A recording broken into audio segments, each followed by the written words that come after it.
Gillian Welch and David Rawlings. How about doing a song for us while the guitars are still in tune? Sure. Okay. What a wise man. What shall we do? Let's do $1 More. Okay. Can't immediately launch into anything too peppy. Still a little early yet.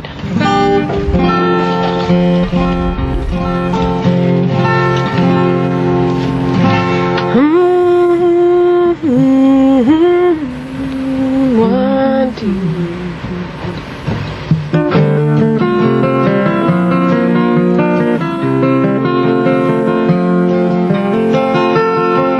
A long time ago,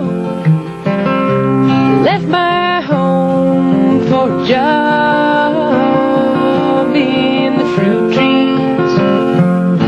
But I miss those hills with the windy pines. Their song seemed to suit me, so I sent my wages to my home and said we'd soon be together for the next good crop. Pay my way and I would come home forever. One more dime show for my day. One more dollar and I'm on my way. When I reach those hills, boys, I'll never roam. 'Cause one more dollar and I'm going home.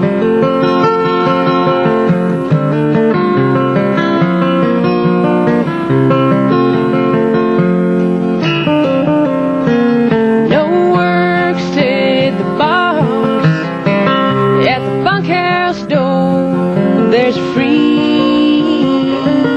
on the branches. So when the dice came out at the bar downtown, well, I rolled and I took my chances. One more dime show for my day. One more dollar and I'm on my way. When I reach those hills, boys, I'll never roam. 'Cause one more dollar and I'm going home.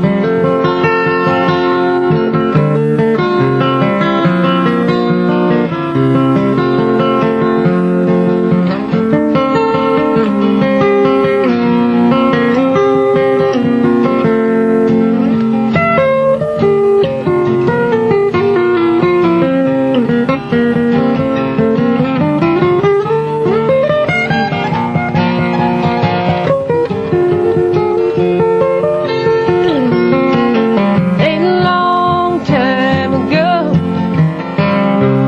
left my home just a boy, passing 20.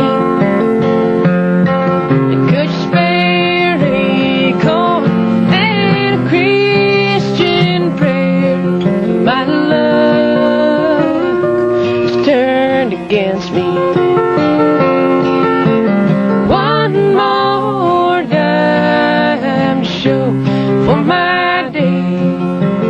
One more dollar and I'm on my way.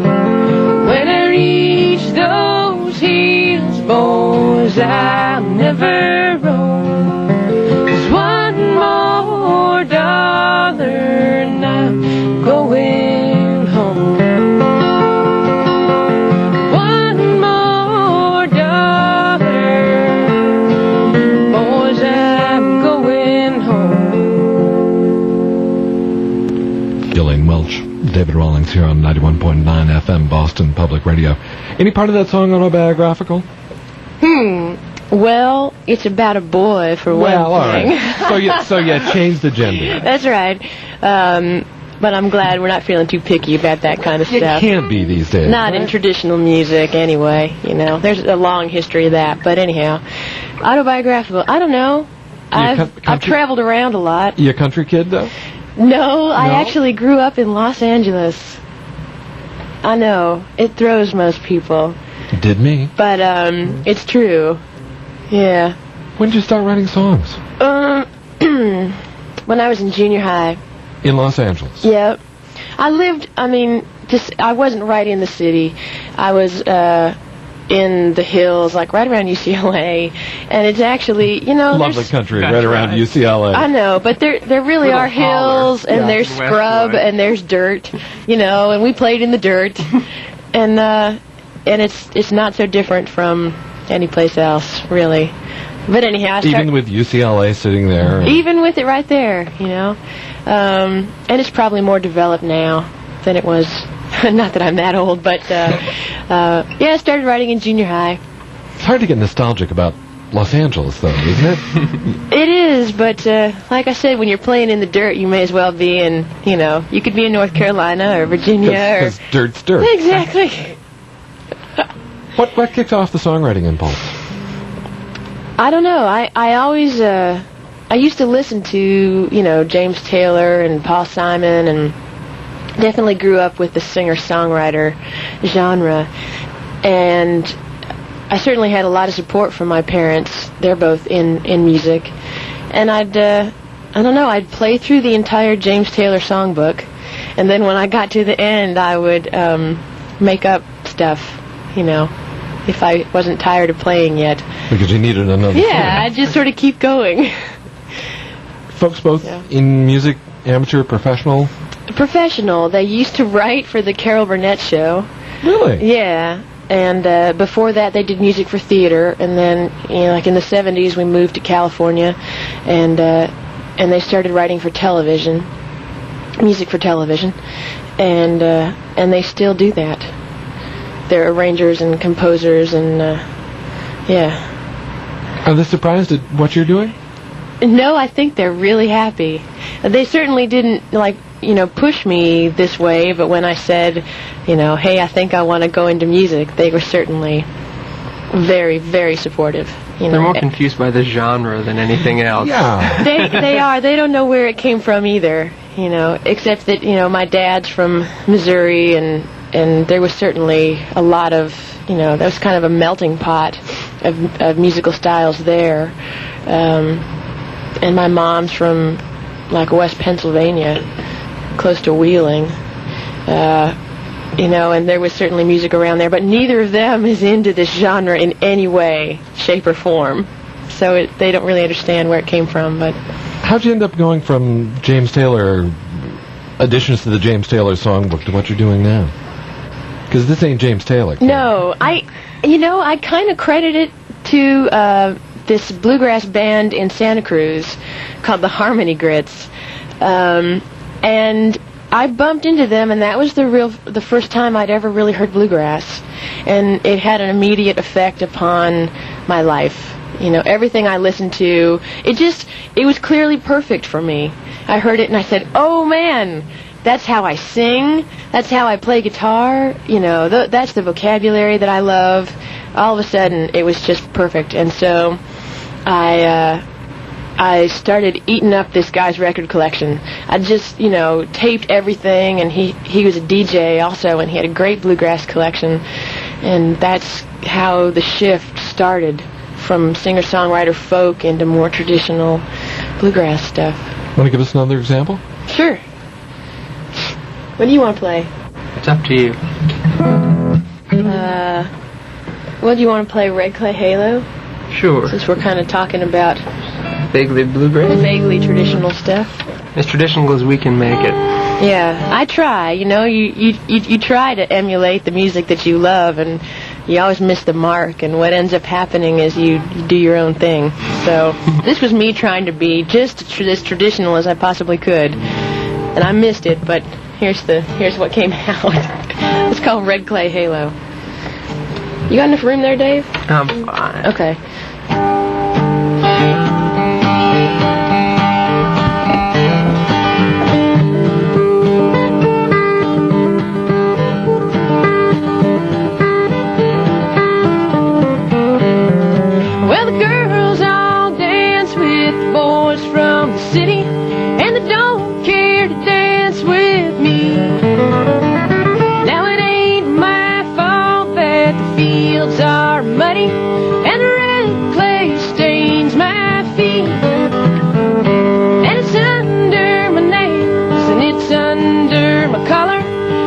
clothes on my Sunday clothes.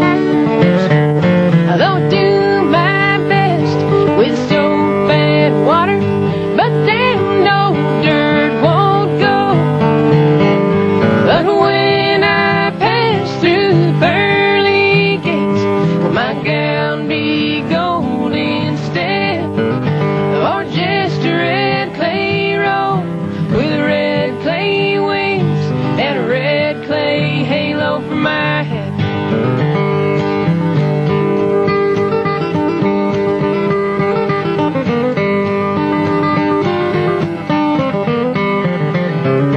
Now it's mud in spring and it's dust in summer, when it blows in a crimson tide, until the trees and the leaves and the cows are the color of the dirt on the mountainside.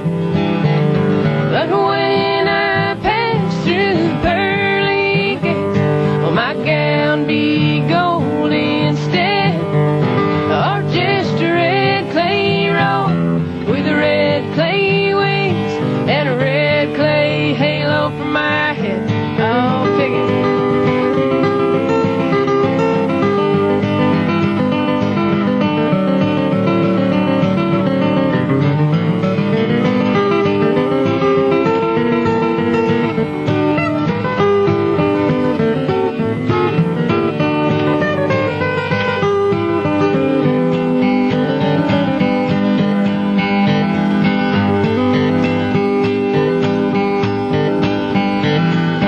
Now Jordan's banks, they're red and muddy, and the rolling water is wide.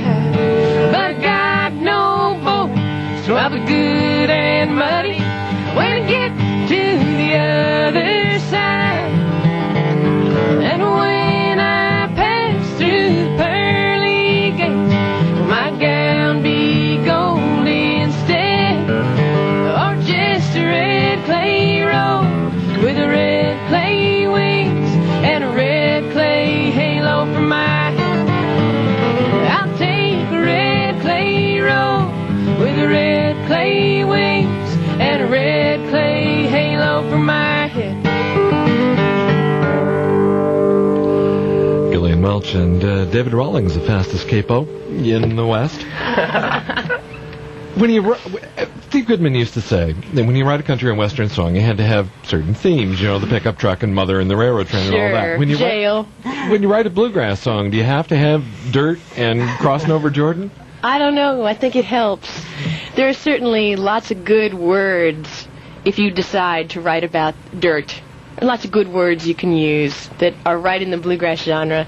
Same thing with trucks and muddy rivers. It's easier than writing about oranges, for example. Sure, yeah. I don't know. It just seems to flow naturally to those topics sometimes. Well, you have all that bluegrass fodder you can choose from. That's right. There's a whole vocabulary in bluegrass music that Certainly. that we don't generally find in other genres. Yeah, and there are those good words, you know, that you can use, like plumbed. He took the dagger and he plumbed it through her heart. You know, this is why we write bluegrass. That's right. To be able to use words like plumbed. That's right. Words like sensuous, sensuous up. Would you get me a beer? Stuff like that. Oh, okay. Exactly. A squeet. That's the, of course, contraction of let's go eat. Squeak. Squeet. I thought it was jeet. Jeet? Oh, no, yay. thanks. No, Jew? Yeah, really. I'm sorry, we're degenerating here. Sorry, yes. When you start out to write a bluegrass song, do you go in with some sort of an idea that you're looking for something that a bluegrass band might do? Well, I don't know. I'm not sure that first tune we played, One More Dollar, qualifies as a bluegrass song. No. But National Bluegrass Band is doing it. Really? So they've sort of given it like this is like good news. the bluegrass seal of approval. Yeah. So let's consider that a bluegrass song for a moment. But on the other hand, the Nashville Bluegrass Band has recorded Richard Thompson songs. This so. is true too. But Did a lovely job. they always do their bluegrass treatment of Yeah, it. in 2 minutes and 47 seconds of a 4-minute song. That's right. But that one started with an idea about someone leaving his home to pick fruit, and all I knew was I wanted to rhyme fruit trees with suit me. And that. So this is like an intellectual exercise. Well, no. You pick out something unlikely. Because that rhyme wasn't intellectual. It just like popped into my head when I thought about migrant pickers. Who's John Prine's written a bunch of John Prine songs. When you find out what the kernel was, it's one of those really funny rhymes in the middle that you've never heard before. Right. Like, what kind of song could include, blow up my TV or, Right. whatever. So, Do you go out looking for songwriting challenges like that? I don't know that I go looking for them. They seem They're to just kind find of presented me. to you. One of the only things I've done consciously is once I made the acquaintance of the guys in Nashville Bluegrass Band, I realized that I had very little material that I could place with them because so many of my narrators were women. I all of a sudden realized which of my songs were gender specific and which weren't. I had a few that were either non-specific or happened to be from a male perspective. And so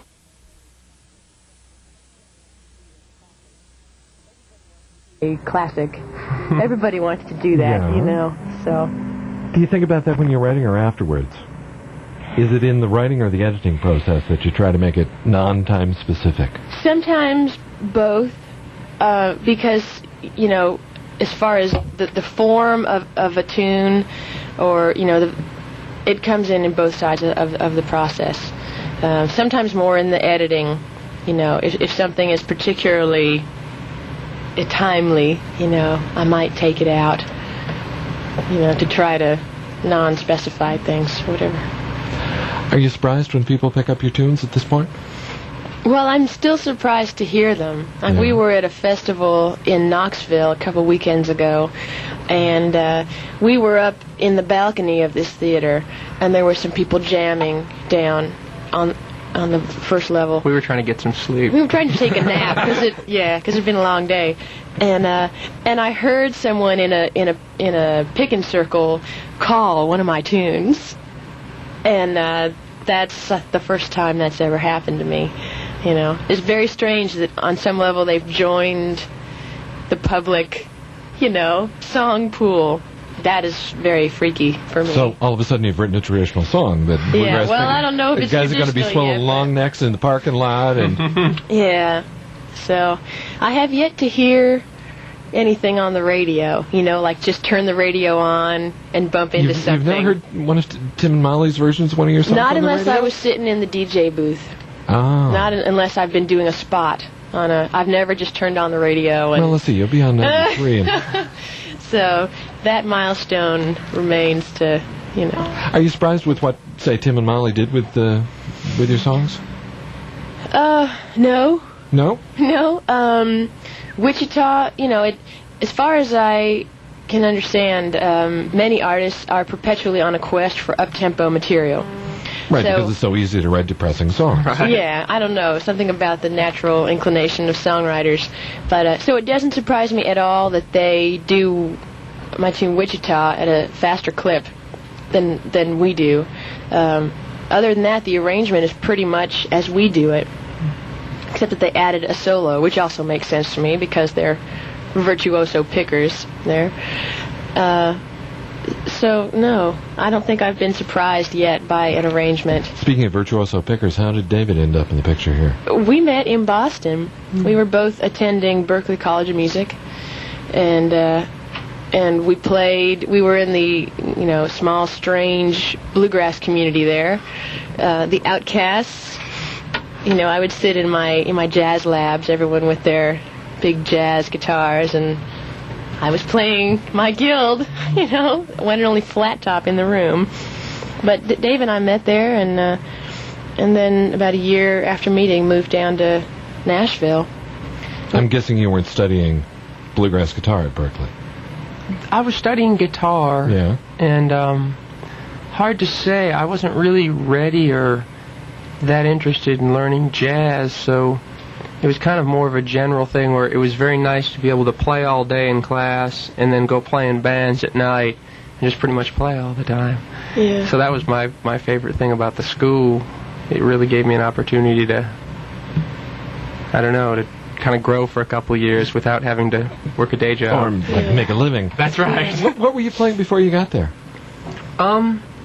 Before I got to Berkeley, through Berkeley I was playing, I played in the country circuit up and around Boston and through Rhode Island I was in a punk band at one point, and when I was 18 or so, and they weren't making any money, and I needed to make some money. By definition. Right. And I didn't want to get a job, so I joined a country band, and because they were working every weekend and making $70 a night each, so I was happy with that, and I just ended up continuing to do that, and continuing to play in punk bands that made no money all the way through Berkeley. So, I don't know, I was playing a lot of, but I was playing electric guitar primarily. Didn't really start playing acoustic until I got to Nashville, and then just fell in love with it. We didn't start arranging my stuff for 2 acoustic guitars until we lived in Nashville for a couple months. Yeah. And then I was ready to start hitting the open mics and the writers' nights, and Dave, kindly volunteered to come along and help out, and so this whole thing that's how this started. And then we found out we could kind of sing together okay. Yeah. And this was a happy coincidence. Yeah. Open mics at the Bluebird and all that? Yeah. Writers' nights? At the Bluebird and half a dozen other places that don't exist anymore, because these things turn over so quickly. The people who run them go insane after, 9 months of hearing, every writer in town, 3 songs every night. But, the Bluebird was certainly the best of all of the open mics and writers' nights, and we still play there. Kind of intimidating when you never know who's going to be in the audience. It is. It's best not to think about it too much, because it really is true. There are no, blow-off gigs. I learned that. Whenever you think, no one's going to be here, doesn't matter, you find out that, some huge personality is there. Want to do another one for us? Sure.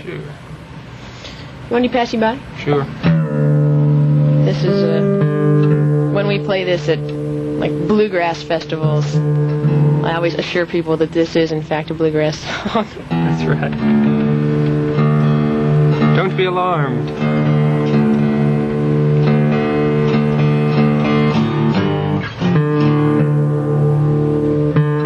I'm fine. You're fine. Okay.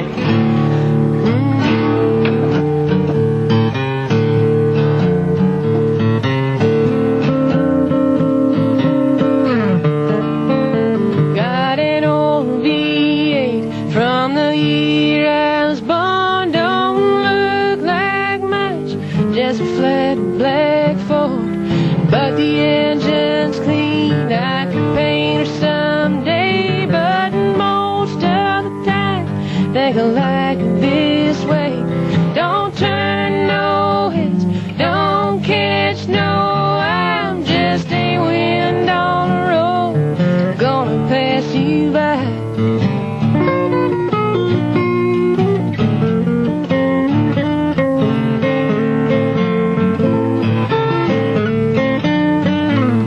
Well, I used to talk tough, I used to get loud, wanna paint my name all over this town. The folks lined up just to dog my day. Now if I stay quiet, they stay out of my way. Don't turn no heads, don't catch no, I'm just a wind on the road, gonna pass you by.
There's a flat black Ford.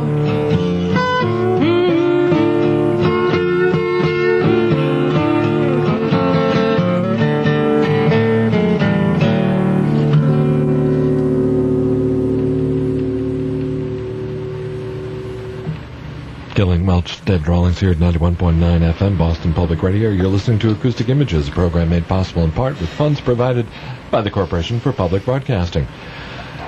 Not gender specific. Yes. Timeless. Year I was born.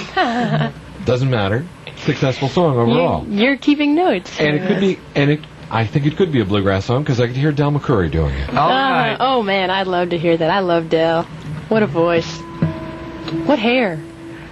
Oh, yeah. He's got the best he hair in has to have bluegrass. hair insured, you know. Yes, he does. Is the purpose of living in Nashville to, as we say euphemistically in the business, place songs at this point? Well, that was part of the reason for moving there, was just to be closer to all of that. But also, I'd lived in Los Angeles. You know, I grew up there. Actually, I was born in New York, and I'd visited there since. And I knew I didn't want to settle down and really make a go of it in either of those places. So I visited Nashville, and it really felt right, you know. And I'd already decided that I wasn't going to try to stay in Boston or San Francisco and try to do the local scene and rise to the top and then hope to, you know, that other path. I decided I was just going to do it in one of the industry centers. So Nashville seemed like the place, you know. Are you working on placing songs with people at this point? Yeah, I mean, I've been a staff writer. I've had a publishing deal for a little over a year now, and they're certainly working on getting me some cuts. That's another one of those euphemisms, by the way. There you go, yeah. So besides the Tim and Molly stuff, I've had a few things recorded. You know, nothing really to speak of has made it onto vinyl yet, but that's an old story. Does the publishing company say, hey, why don't you write a song with so-and-so? They have suggested it, but in a very mild-mannered way. I mean, I'm really lucky in that my publisher's terribly supportive, and I wouldn't be in this deal with him if he weren't the right guy. And basically, you know, what he says over and over again is keep doing what you do, which is predominantly writing by myself. And so I don't have to pack up a briefcase and go into the office every day and sit in a little, you know, cubicle and write with people I don't know. That works for other people. It doesn't really work for what I do. You know, often because I come in with an idea about a migrant picker and something about fruit trees and suit me, you know. Some people don't understand that. Everybody else is like, what? Yeah. So. What about touring at this point? Does the publishing deal give you a chance to be kind of selective about the way you tour? Yeah, because I can, you know, pay my bills and stay at home and write. That's the luxury of the publishing deal. Pretty unusual for an musician. It is unusual. And then with the odd local gig, you know, that helps out too. But more and more, Dave and I are starting to get out of town. We have a booking agent now, and so this gig at Sanders Theater represents kind of the beginning of our out of town stuff. We've done small forays to Boston and Indiana, places we have little groups of friends. Yeah, California also. North Anywhere Carolina. we can stay free. Exactly. That's pretty much the deciding factor. The old habits die hard. Yeah. The performance at Sanders Theater tonight was one that was rescheduled from February, featuring Toshi Reagan, Dara Williams, and Patricia Smith as well. Kind of an interesting and adventurous billing. If you'd like more information on the concert, you can call 661-1252. That's 661-1252. And I have to assume at this point that there are tickets available, or what would the point of you being here be? I guess so. Want to try another one for us? Sure. The orphan. Sure.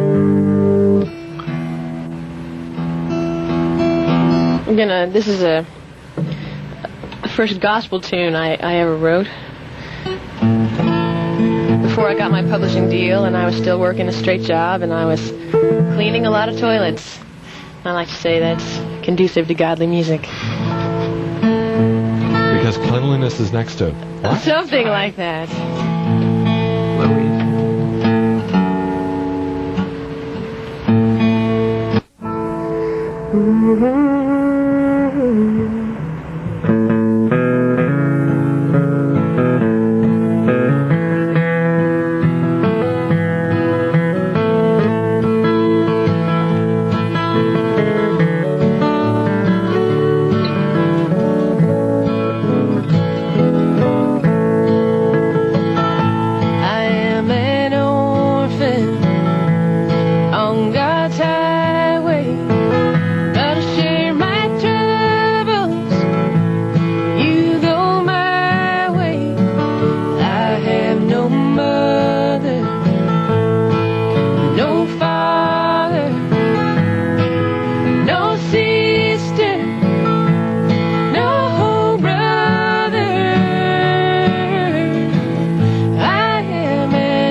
Gillian Welch, David Rawlings here on 91.9 FM, Boston Public Radio. Now, that was gender-specific. Well, yes. Yeah. Older tune. I can't see Del McCoury doing that one, sorry. No, although the fact that it says Orphan Girl seems to get by most people. I can't tell you how many people come up to me and say, I love that tune, Orphan Child. So people make it non-specific in their brain for some reason. I don't know why. That's a mystery to me. We've got the publishing deal. Mm-hmm. You got the booking agent. Yes, sir. One thing missing. Record? Yeah. Yeah, we're kind of backwards on that front. We actually have pretty much signed a deal. We're just finishing up negotiating, and I probably shouldn't make an official announcement. Of course not. Yeah, because I'm superstitious about that stuff. But we're really close, and it'll be a fine thing when the ink is actually on the paper. And we're probably looking at getting in the studio this summer. We've been talking with a lot of different producers, just, trying to find the guy who's thinking like we are. And Fruit trees suit me. Finding a producer that's going to think like that. exactly.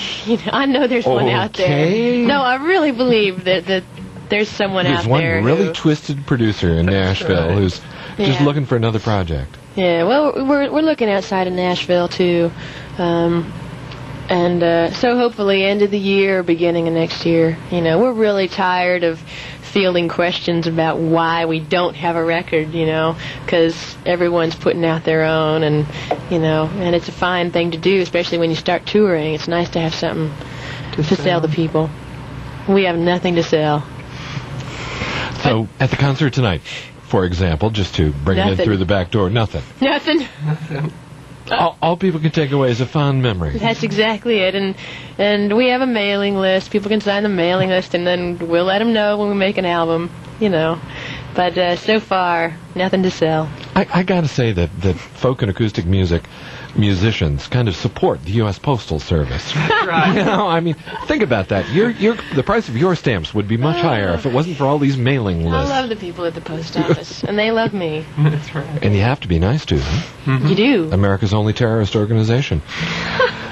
Gillian Welch, David Rawlings performing tonight at Sanders Theater in Cambridge. The show rescheduled from February with Dara Williams, Toshi Reagan, Patricia Smith, and then headed up to New Hampshire. Yeah, to a restaurant/club called Del Rossi's in Dublin, and we're very excited. We hear they have wonderful food. Del Rossi's Pretoria, yeah. We'll be hanging out, eating dinner after sound check. So, yeah, that's Saturday. Little sound check, little pasta. Exactly. Yeah. Little bluegrass. It all makes sense. Want to do one more for us before we let you out of here? Sure. Sure. What do you think? We don't have any more songs. Whoops. That Oh, was it. nonsense. Now there's the reason there's no record. That's right. You can't do a record with four songs. Geez, we got lots of tunes. Though there's many punk bands that you'd swear. That's right. They only had 4. Do you ever miss that? Sure. I like playing a noisy electric Yeah. guitar quite a lot. But I get to on a couple of our tunes in the longer shows. You may not believe it, but I've got a fine $70 guitar that I get to use. Wichita? Yeah. All right. This is one of the tunes that Tim and Molly O'Brien cut. And much to my surprise, I was told that it was on the bluegrass charts. I didn't even know there was such a thing. You don't read Bluegrass Unlimited, a.k.a. Monroe Unlimited magazine? No, I don't. I pick up a copy every time I'm down at the station inn, and I thumb through it. But, there you go. I guess that's my big confession for the week. That's right. So this one's called Wichita. And thanks for having us on the show. It's been great.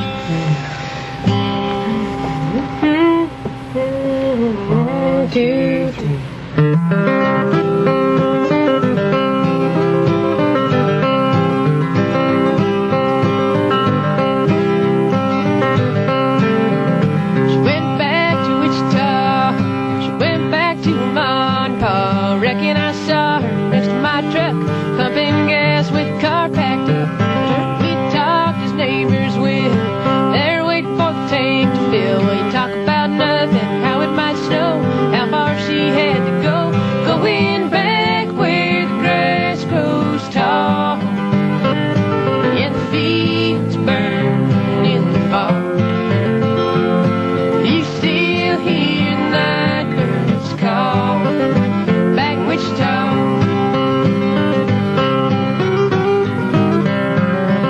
She came here in '85. She came here as a July bride, but it never got easy, never got rich, ain't got much of what she came here with. Good times all been spent. She ain't broken, but she's badly bent. Now there's nothing she wants here, nothing that shines. She made up her mind, going back where the grass grows tall and the fields burn in the fall. You still hear the night birds call back in Wichita.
Gillian Welch, David Rawlings here on 91.9 FM, public radio broadcasting from the University of Massachusetts, Boston. The show tonight with Dar Williams, Toshi Reagan, Patricia Smith at Sanders Theater in Cambridge. For more information on that show, 661-1252, that's in the 617 area code, and then Saturday night, New Hampshire. Yes, sir. I'm surprised you never played there with one of those country bands. We never got up in New Hampshire. Did mostly the Blue Star and down in Oxford.